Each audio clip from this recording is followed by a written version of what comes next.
Hotel से बिल्कुल दूर ही एक आदमी फिर से राहुल को नजर आता है, बिल्कुल सेम टू सेम जैसा उसने पहले देखा था।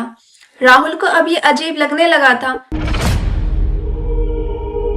Hello guys, welcome to my YouTube channel. मेरा नाम है प्रिया और आज की स्टोरी होने वाली है हरिद्वार से, जहां पर सिरसा के रहने वाले राहुल के साथ ये इंसिडेंट हुआ था जब वो अपने पापा के साथ अपने दादाजी की अस्थियों को बहाने वहां पर गया था। तो चलिए शुरू करते हैं। राहुल के दादा की एज 90 अबाउ हो चुकी थी। अब उनके दादाजी अपनी लाइफ से सेटिस्फाई थे।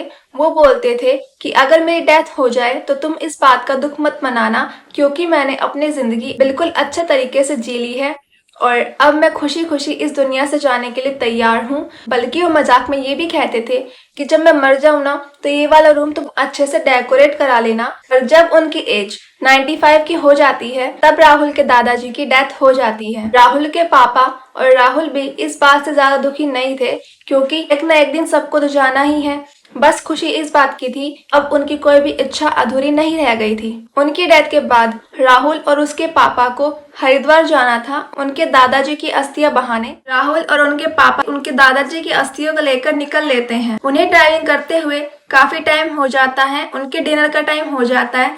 तब उन्हें एक ढाबा चाहिए था, क्योंकि उन्हें सादी रोटी सब्जी ही खानी थी, उन्हें जंक फूड नहीं खाना था। रास्ते में ढूंढते हुए उन्हें एक ढाबा मिल जाता है। राहुल के पापा आगे चल देते हैं। राहुल गाड़ी की पार्किंग करने लग जाता है। वहां पर राहुल को एक आदमी पेड़ के नीचे बैठा हुआ ब्लैक शॉल ओढ़े नजर आता है।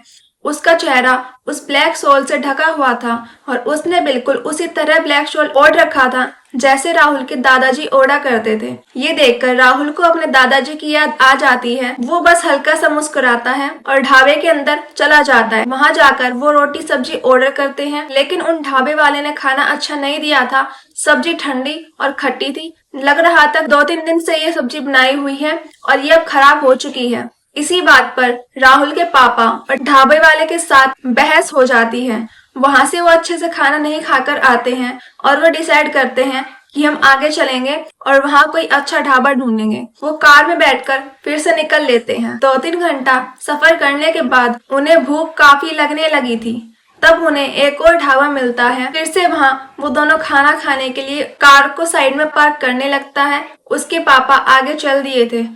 राहुल को फिर से उसी तरह का आदमी जो उसे पहले ढाबे पर नजर आया था, सेम वही शॉल ओढ़े ब्लैक रंग का और चेहरा शॉल से ढका हुआ उसे नजर आता है। ये देखकर राहुल थोड़ा हैरान था कि सेम आदमी मुझे फिर से कैसे नजर आ रहा है। वो ढाबे के अंदर जाता है, अपने पापा के साथ खाना खाता है और वो ये बात अपने पापा से डिस्कस करता है। मुझे एक आदमी दिखा है जो बिल्कुल दादाजी की तरह शॉल ओढ़े हुए हैं। उनके पापा बोलते हैं कि हाँ, कई लोग ऐसे शॉल ओढ़ते होंगे, इससे तुम्हारे दादाजी का क्या लेना देना है।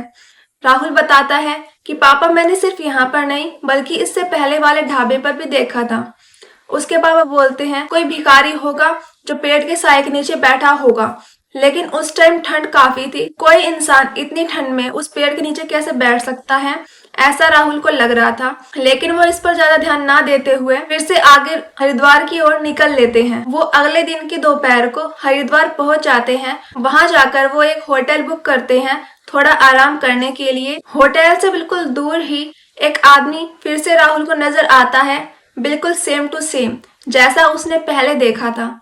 राहुल को अब ये अजीब लगने लगा था कि क्या ये आदमी हमारा पीछा कर रहा है। उसने फिर से अपने पापा को बताया तो उसके पापा बोले कि ऐसा कैसे ही पॉसिबल है, हम गाड़ी से आ रहे हैं और इस आदमी के पास तो कोई व्हीकल नजर भी नहीं आ रहा है और ये अनजान आदमी कहाँ ही हमारा पीछा करेगा, ये कोई और ही होगा, तुम इस पर ज्यादा ध्यान मत दो, चलो होटल में चलते हैं और थोड़ा आराम कर लेते हैं।